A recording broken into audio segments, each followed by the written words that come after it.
Cooper Flag. Well, as we all know mga ka-One Stories, mas sumikat nga at umugong ang pangalan ng batang prospect na ito matapos niyang pahirapan ng Team USA kahapon. Kahit nga si Kevin Durant at LeBron James nagsabing iba nga daw makipagsabayan ang batang ito kahit na 17 years old pa lamang at currently papasok pa lang ng college para maglaro sa Duke University. Trending nga ito mga ka-One Stories dahil hamakin nyo, it's 17 years old boy still nagawang pahirapan ang all-star team ng Team USA. Marami nga po ang nagsasabing ito ang number 1 overall pick sa kanyang draft class kapag pumasok na ito sa liga. Kaya naman ang tanong, gaano nga ba kagaling ang isang Cooper Flag?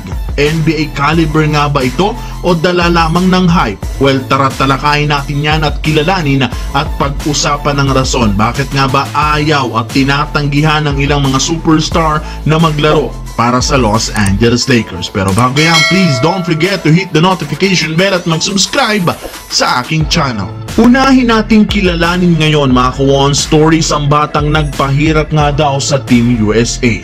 Walang iba kundi si Cooper Flag. Tara't kilalanin natin to dahil as of now wala pa nga siya sa NBA pero sa batang edad na 17 years old, take over na nga ang pangalan nito sa high school basketball. Yes mga ka-One Stories, high school basketball pa lang pero matunog na ang pangalan. As of today, maglalaro nga ito para sa Duke University and guess what?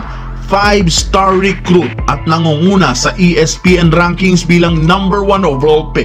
Isang 6'9" wingman na kayang trabahuhin ang lahat ng posisyon. Dahil na rin sa haba ng galamay nito, kayang-kaya niyang bantayan ang kahit sentro. Inaasahan ngang papasok sa NBA draft si Cooper Flag next year. We can describe this young star as a generational talent, meaning kaya nga nitong dalhin ang isang team bilang isang contender. Posible nga itong maikumpara ang nakukuha nitong hype ngayon sa nakuhang atensyon noon ni Victor Wembanyama. Well, hamakin nyo, 17 years old pero nakitaan na ng kakayahan or should I say hawak niya na ang lahat ng tools para makapasok sa liga. Nag-average nga ito sa unang mga taon sa high school ng 20 points per game, 10 rebounds, 6.2 assists, 3.7 steals at 3.7 blocks per game. Kinumpleto nga nito ang talaan kaya di na nakapagtataka bakit inaabangan ngayon ng mga NBA scouts.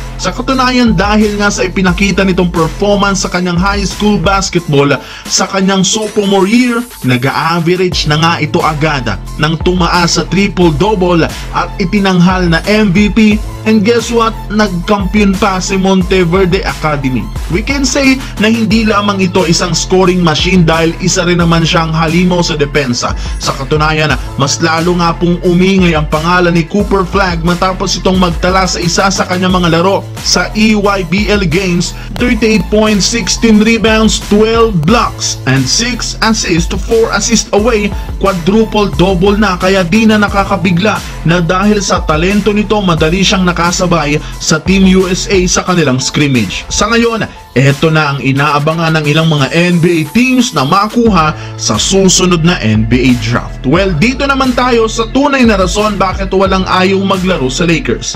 As we all know mga ka-One Stories, sa tatlong pangalan na ibinigay ni LeBron James sa Lakers para kunin nila dahil willing siyang mag-pay cut ng sahod ni isa sa tatlong ito, walang nakuha si Rob Pelinka. Isa si Klay Thompson, sunod si Valanciunas at si DeMar DeRozan at dahil dyan maraming mga fans, especially ang mga haters, ang nagsasabing wala nga daw gustong sumali sa Lakers dahil kay Bronny James at kay LeBron. Kahit nga mga haters, mga ka-One Stories, panay sabi na ganito nga daw ang rason. Pero kung titignan natin ng mabuti, alam nyo bang may tunay na rason bakit nahihirapan ng Lakers na makakuha ng superstar? Well, kung pagbabasihan natin si Klay Thompson, batay dito isa sa factor bakit hindi niya pinili ang Lakers ay dahil sa tax. Lingid nga sa kaalaman ng lahat, napakamahal ng cost of living sa Los Angeles kumpara sa Dallas. Napakalaki nga po ng kakainin ng tax sa kanyang makukuhang sweldo sa Lakers. At ang pangalawa naman, dahil sa bagong CBA. Well, ang Lakers nga po mga kawan stores ang pinakanatamaan ng bagong rules na ito. Puno nga ng kanilang lineup at lahat ng standard contract, ibig sabihin lamang hindi sila pwedeng mag-offer ng malaking kontrata sa isang NBA superstar. Well, we can say na isang factor dito si LeBron James pero napakaliit lamang na rason ito. Tanging makukuha lamang nga ng Lakers ay mga veterano o bibigyan nila ng veteran minimum kung hindi sila gagawa ng pagbabago or should I say mag-waive ng player o di kaya mag-trade.